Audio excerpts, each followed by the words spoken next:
Hey everyone, welcome to another edition of the Deer Talk Now podcast.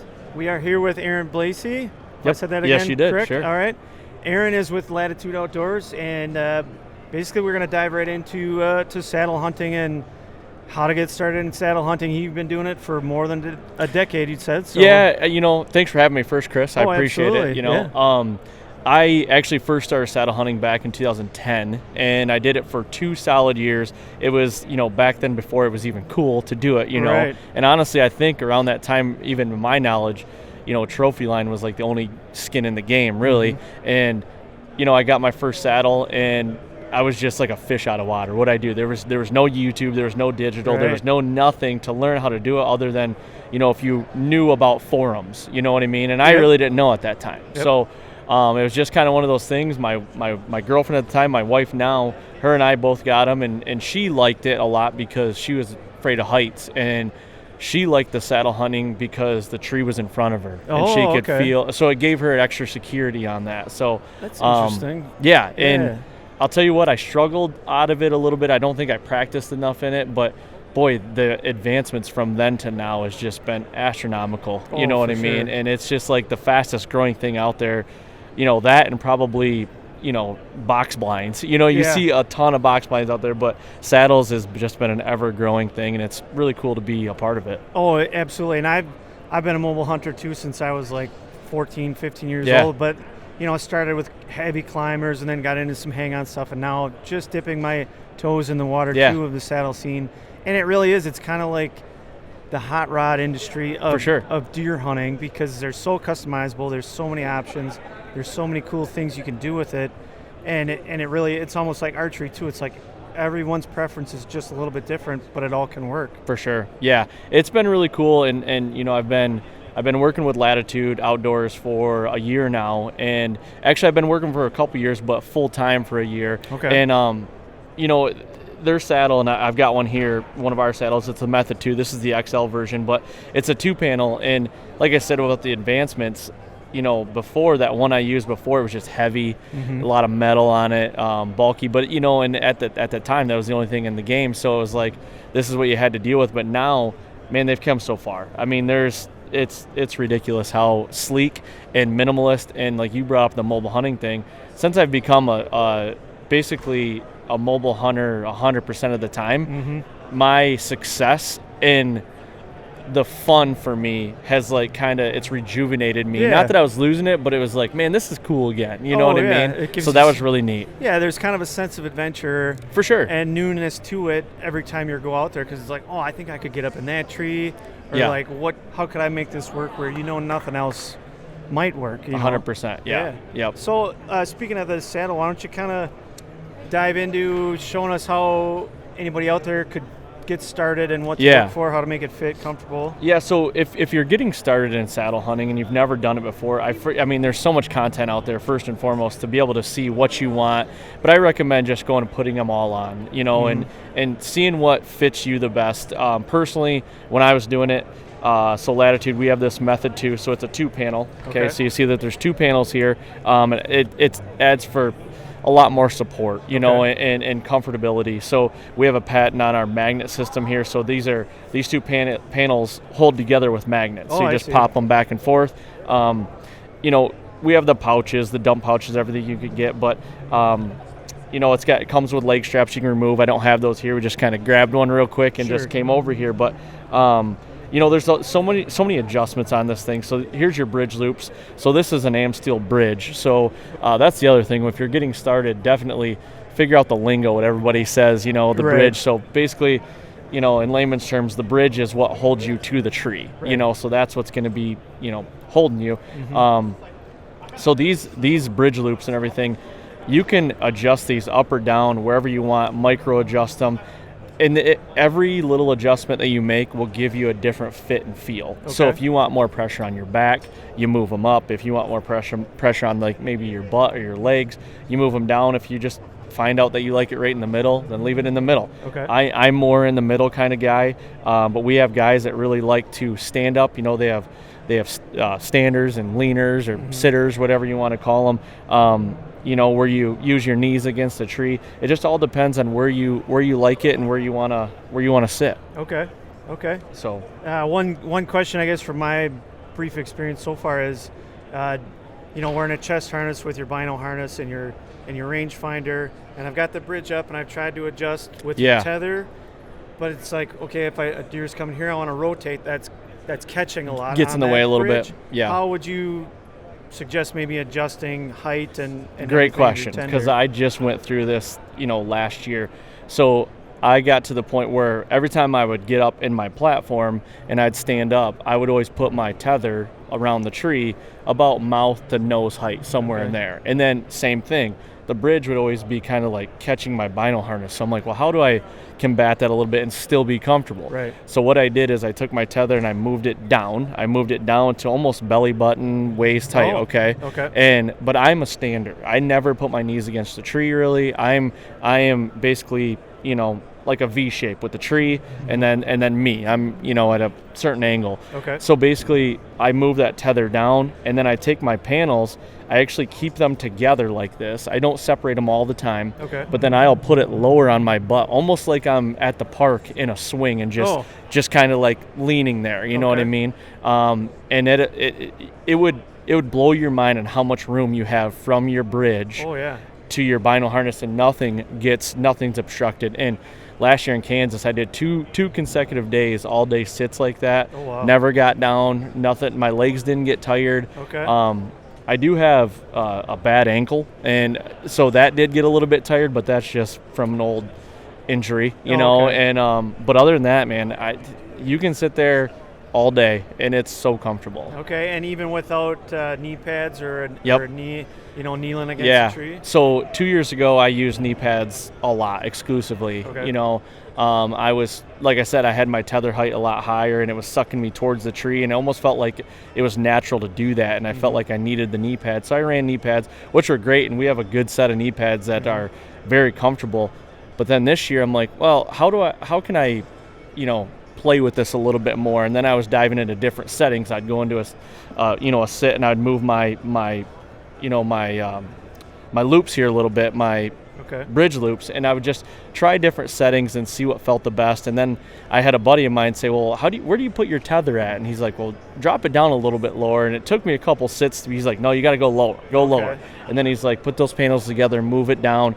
I'm like, wow, you just opened up a whole new world for me, and that was extremely comfortable. Okay, interesting. And it is really like unlimited customizing and how it fits, how it works, how you can move. Yeah, that's the name of the game with mobile hunting. I feel like the mobile hunting's become this term, and it's really got to the point where you and I might hunt the same, but we load our pack differently. You might want a pouch on the left side of your saddle. I might want one on the right. I might run two. Right.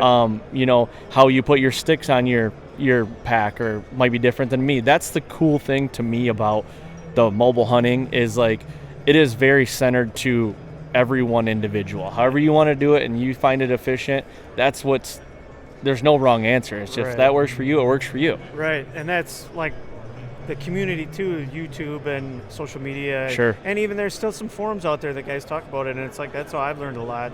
Like, wow, I could try that, or maybe that might not work. That I guess leads me to another thing, and this was a big question in my mind, and I know people I've talked to, especially bigger guys. It's like, God, that's gonna cut off my circulation, especially when it's cold. I'm not gonna feel my legs. I'm gonna have to move around. How would you answer that, and how would you kind of adjust for that in your experience? So I'm not, this year moving my tether down and almost like staying in a standing position in a way, and just being able to take my weight off my feet a lot more with just moving my saddle down a little bit. That helped this year. I actually had, in Michigan here, where I live in Michigan, I had a pretty good deer make it through our gun season. I'm like, well, I'm going to get back out and bow hunt and see if I can find him. Well, boy, it got cold, and I was wearing bibs, and I'm like, looked like the Michelin Man up there, and I'm like, this is a new thing. Like the out of state or the late season stuff was kind of new for me this year. I haven't done it in a few years just because one thing or another, family things, or maybe I got tagged out, and it was like, so this year I'm like, well, I'm going to try this out. So moving that tether down and moving my saddle down, and it almost just created a hammock where I Okay. just had to just kind of lean back into it. There was no circulation, no hip pinch at all, cut Okay. off, nothing like that. Moving that tether down really helped a lot. Now I did start moving it up a little bit just to play with it. Sure. I would separate the panels, and still I was just finding comfort wherever I had it. You know what I Okay. mean? And I didn't have any issues with, any uncomfortable situations. I guess I will say, bibs are a big, like, for me, hunting with bibs in a saddle is like a big plus. Like Oh, the okay. pants, sometimes like you always tuck a shirt in or something like that. But if you roll bibs, put your shirt and maybe even like a vest tucked in, and I just run the top of the bibs with the straps. Like you can see that on film, or if you look at me, I just have the straps out here. Okay. I usually don't run a coat over. I'm just a vest guy with a merino, shirt on, Okay. and I just bear with the cold, I guess. Oh, but okay. having that bib down there so nothing rides up and nothing gets bound up is a big key. Okay, that's So, a good point. I had that a couple times as it got late into October, early November. It wasn't super cold in Wisconsin, but enough, Yeah. especially towards dark, where it's like, and it's like you get it when you're working in the house, or you're bending over doing stuff before you know your pants are kind of pulling down, your shirt's right on. It's like, ooh, I got a little chill back there. a little chill. But bibs would be the key Yeah. for that, I'm sure. Yeah, bibs was a big thing. And I never really found any discomforts in that. Honestly, it wasn't anything much different about. I did find out I was finding more comfort. I run a short bridge Okay. normally when I'm hunting, but like in the late season for a little bit more room. If you got bibs or more layers on, I would extend my bridge out a little bit more, and it seemed Okay. like it gave me a little bit more room. Okay. Yep.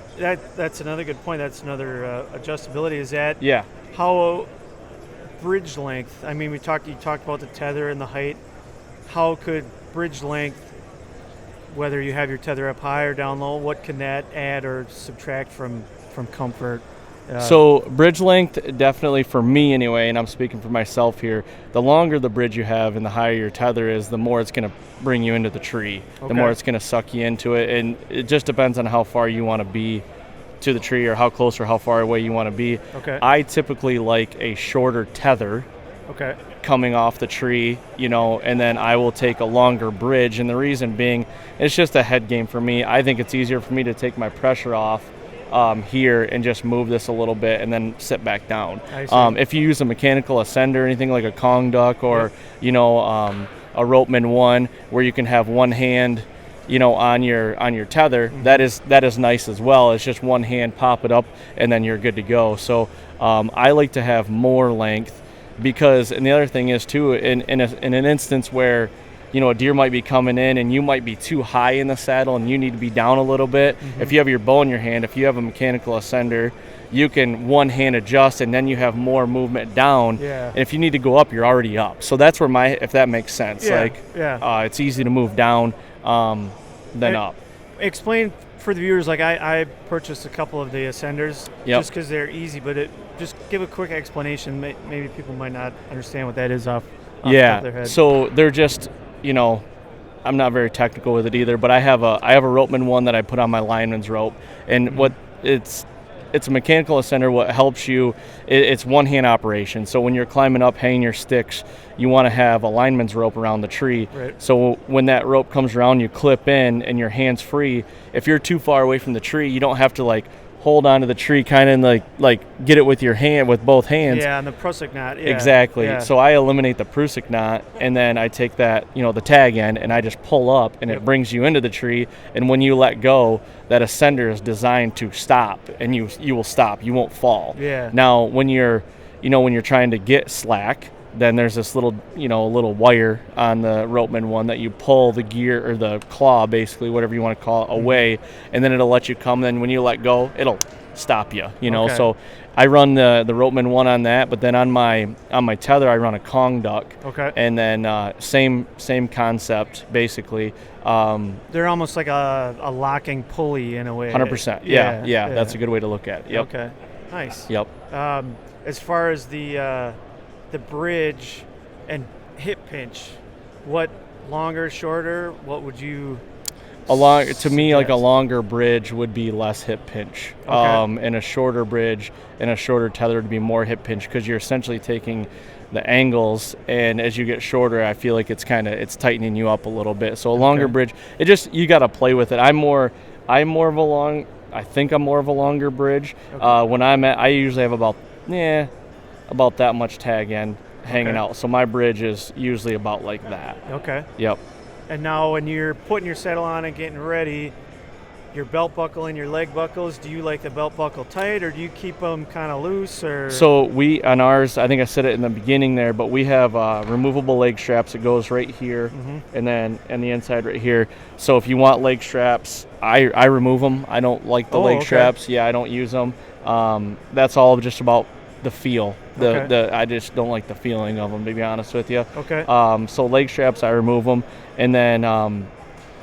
As far as, I guess, what was your second half of the question? Just the main buckle. The The main front buckle, yeah. So, so this rope right here, our saddles are all metal free, so you have no metal on them at all. Okay. So this belt here, it's got. That is your belt. Yep, this is I your belt see. right here. So it's got a red end and a black end. So to tighten, you pull the red end. Okay. Okay, and then when you want to loosen, you pull the black end. Okay. And then there's no metal or nothing on it. So when you clang it around, there's nothing there. Pretty slick. That's our thing with Latitude is we don't want anything clanging around. We don't literally, if you use our whole system, the only thing that's metal on it is the carabiner on your tether. Okay. Is the only thing. And are the leg straps that same kind of system with ropes? Yep. So it's kind of like the nylon fabric. Okay. A lot like this right here, and it does have a metal G-hook clip for this right here. Okay. But I guess that's what I should say. So the only metal is the G-hooks here and here, and then would be your carabiner. Oh, but there's no actual buckles though. It's just a hook. Just a hook. Here and yeah, with a safety clasp on it. So it's a Okay. G-hook that goes in, and the clasp goes like this, and then it Okay. will not come apart. And the adjustment is just like in a slider. Yep, it's on a that. slider. Yep. Okay. Yep. So that's different than the saddle that I've used, and I can obviously see the advantages of that. That's Yeah. interesting. Yep. So and some guys do want a buckle. We are coming out with a saddle that you can upgrade to a buckle. It'll Okay. come with the belt, but if you do want basically your safety belt buckle like on a car, you can put a buckle on there. But I really like this because it's light. Yeah. There's no clanging around, and it's easy to use. Yeah. Literally, it's a Prusik knot. So basically, when you walk in, you just get this thing tight, and that's how you walk in. Okay. When I get up in the tree and I get clipped in with my bridge here, then I'll take this and I'll loosen it just ever so slightly. So Okay. then it's not like I'm not married to it. Okay. And then we have a couple pull tabs here at the bottom on both sides. You just put your thumbs in them and you pop the magnets here off, and then you're in it. Okay. This will be more of your back support, and this is your butt right here. Okay. Deer Talk Now is brought to you by, with more than 70 years of experience in the animal health and nutrition industries, Analogics Outdoors brings its unique expertise to the science of deer feed and attractants. For more information, visit analogics.com. Now we might get some questions on it, and you mentioned it, so I want to ask you, what would you say to anybody? Do you worry about the safety of not having leg straps in your saddle? I would say if you're getting started off, I would say definitely try them and use them. Okay. I would definitely say, if you can use them, and maybe graduate into that. If you want to take them off, graduate into that point where you can take them off. But I would Okay. definitely use them. I used them that first saddle I told you about way back in the day. Yep. Those were not removable. You had to have them on. So I Okay. used, for a full season, I used them.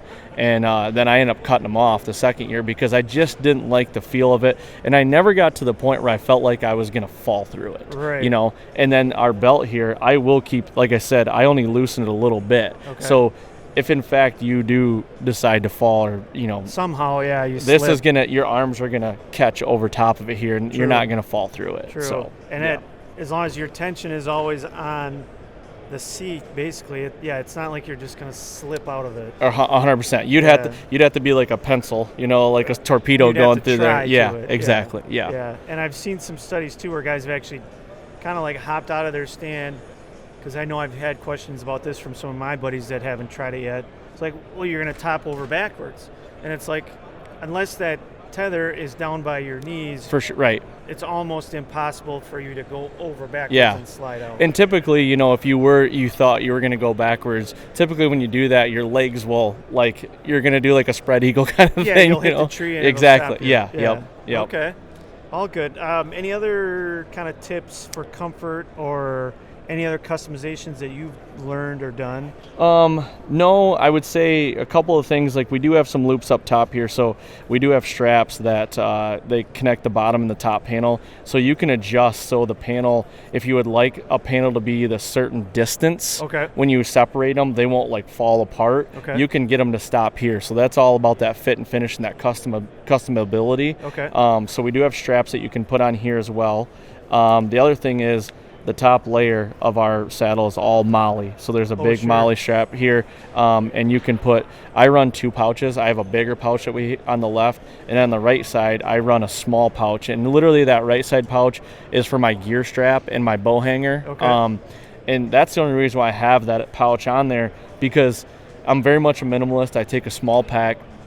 And when I go up the tree, I only want to go up once. And the only way I'm coming down is if it's a late season hunt and I'm hanging stuff in my base layers and I come back down for my last, I'm going to put the camo on, then go up. Yeah.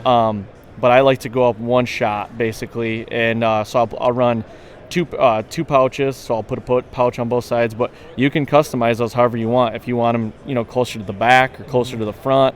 And, you know, there's a lot of third-party companies out there that do the 3D printed things. Oh, yeah. You know, with the stick holders, whatever. They work with all these mollies. Okay. So there's a lot of customability. Comfort, it's literally, the comfort is there. You just have to find the sweet spot that fits for you. You know, Okay. all body types are different. Yeah. I think this saddle right here has the most customability on the market. I really do, with the panels and the way the bridge loops you can customize. And then, I don't know, that's what I would try. Okay. How about, I know you said you did a couple all-day sits in it. Yep. Any tricks for that? Do you use one of a back strap, a higher up one I've seen? You know, other guys I have, or didn't this year, unnecessary? but I don't think it's unnecessary. I didn't this year, and as I get older, I'm like, man, I should have probably brought one with me. Yeah? Just because how I run my saddle low now, it might not be a bad idea to have a back strap, and we do offer a back strap that hooks right into the carabiner, and then you can let it ride up as high as you want. Okay. And it just kind of gives you, you know, a relief off the pressure off of, you know, the saddle for a little bit if you need to move a little bit. Yeah. And I do recommend, if you're doing all day sit, if you need to get down for a hot second to just take a break, it's not a bad thing. Yeah, you know? there's nothing wrong with that. I've done Yeah. it in a regular tree stand just to move just a tiny bit. Right. It can be a huge thing. Yeah, for sure. Yeah. Trying to think what else. Let's go into shooting a bow right from there for a new guy. Any tips to get into practicing with a bow or making that shot in definitely a unorthodox position compared to what most people are used to? Yeah, biggest thing that I've learned is have a knee against the tree. Okay. When you shoot. So I was like, back in the day when I was doing it, I was shooting deer out of it, and I was always either missing them high or hitting them high. And I'm like, okay, what's going on? So I feel like that was a little bit of me not practicing, but also over time I was starting to you know, confide in some guys that have been doing it a lot longer than me, and they're like, you got to have another point of contact on the tree. Put a knee against the tree. Okay. Holy cow. That made a huge difference. That makes sense. You know, whether you're going a strong drop shot, you know, if a deer's coming this way, if you're going a weak side and you got to come over your bridge, you know, always try to get a knee on the tree or get more points of contact is pivotal in my opinion. And it'll tighten your groups up, and it'll make you a way better shot and just kind of give you more of that confidence and stability that you really need. Yeah, because sometimes, just again in my little bit of experience so far, at times you draw, just, you know, you get up in a tree checking things out, and there's a little bit of swing There is. there. Yep. So you really gotta either lean into it or somehow, like you said, anchor it, especially depending on the platform that you have. And what I do every year, you know, when the weather starts getting better, what I'll do is I have a telephone pole in my house that we have a lean-to off our pole barn. And what I'll do is I won't even use a platform. I'll just get in the saddle on that telephone pole and just right off the ground. Oh, yeah. And I'll start shooting sessions like that just to get kind of more of like your hips and your saddle shape a little bit better. Yeah. And then I do it every year. And then I'll go into a platform that might be 2 foot off the ground. Okay. And then I'll do it that way. And then I have a tree that I can get up 15, 20, 25 feet. Okay. And that's when I'll do my fine tuning at, going into the fall and everything. So that's kind of my, I guess you'd call it 3-step approach going into the fall. Okay. And that seems to have been working for me. I've been doing it for about 2 years now, and it's really helped me out. Okay. So. There definitely is, like, for anybody new, it is different. It is. absolutely is. Yeah. So it takes a little bit of practice. I definitely learned that. I recommend not getting a saddle and just going hunting right away. Yeah. At least get in it and start shooting out of it a little bit, even if it's on the ground. Right. Yeah. Like you said, you can just sit on the ground, and then you can mess around all you want. You don't have to worry about falling For or sure. hurting yourself or Yeah. anything. Yep. Yeah. Okay. Any other kind of tips or No. overviews? I don't know. I'm pretty biased to our products. I really love our products. We offer the Method 2, the Method 2, and then our Carbon Series, Speed Series climbing sticks. Okay. We got 2 new bow hangers this year, the J-hook and the Bite. One goes onto your bow, the other one goes, on your gear strap. We have a slip-on product. Our gear strap, I think, is one of the best gear straps out there, and the reason being is it comes with movable loops on it that you can move around, and you can remove them if you don't want them. But also the tag end, it has a hook on it, so you can lower your backpack down. It's one-hand movement. You put that loop on the tag end, basically the stuff that you're not using. Okay. And it's got a slider on it with some, with a little bit of tag end off it. You hook your pack on it in one hand, you move it up, and it stops in place. Oh, okay. Get your stuff out of your bag, and then one hand you can move it down back into place. And it's a gear strap, but it's pretty slip-on, I think. Yeah, so you're not wrestling with it up in the tree, like 100%. one-handed and Yeah. dropping stuff. Yep. We offer a couple different platforms too. The Rebel platform, which is more of, it's got a lot more foot surface, on it, and then we Okay. have an X-wing, which is more of, it looks like a fighter jet kind of thing, but it's got a wing system, and the way the wings are curved in it, the more it allows you to get around the tree more and put more side pressure on it, and how the wings are angled, it actually forces it to bite more into the tree as you get farther around the tree. So the design's really good there, and you can work around the tree a little bit better and get those shots behind the tree. Okay, yeah. Again, it just goes to the wide array of customizability and choices that are out there for anybody that wants to try it. 100%. Yeah. Okay. Well, I think we've covered quite a bit just in this half hour almost. Yeah. I can't think of anything else at the moment other than, like you said, if anyone is interested. I know it took me a while to get over the hump of okay, I'm gonna try it. At first, I was really skeptical, they can't be comfortable. Yeah. Like shooting and all this stuff, especially with cold weather. I live and hunt in northern Wisconsin. It's no way. But now it really is, but it took me a while.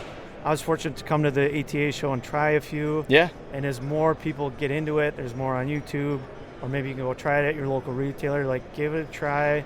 And there's definitely some advantages there. Absolutely. For sure. So I guess with that, we're going to wrap this up. But Arron, hey, Thank you, Chris. Thanks for coming out. Appreciate it. Where can people go if they want to check out more from you and Latitude? Yeah, we got a lot of stuff going on. So our website, latitudeoutdoors.com. Okay. We do a whitetail series on YouTube called Grit. We did season 1. We just got done filming season 2. We also have a couple of podcasts ourselves. We have a Latitude in Session podcast, and then the fall podcast. It's all whitetail centered podcast, and we drop those every week. And there's just a lot of content coming out of it's constant content coming out of our airwaves and even on YouTube and just trying to hit all the masses. Social medias, we have the Latitude Outdoors on Instagram and Facebook. Okay. I think we even have a TikTok, to be honest with you. So Here we it's go. all there. So anywhere you can find me or the guys that I work with, and I recommend going to YouTube and checking out Latitude Outdoors YouTube channel as well. So all right. Thank you very much. Yeah, thanks again for Appreciate it. coming on. Yeah. And with that, we'll see you on the next episode of Deer Talk Now. This episode is also brought to you by Full Range Mounting Systems. These mounting systems are a great way to manage all of your mounts in a stylish and organized manner. We are using their pedestal mount here on the podcast set for 2 shoulder mounts, and it looks just awesome. Be sure to check out their mounting systems at fullrangesystems.com, and for 15% off your order, use code DTN.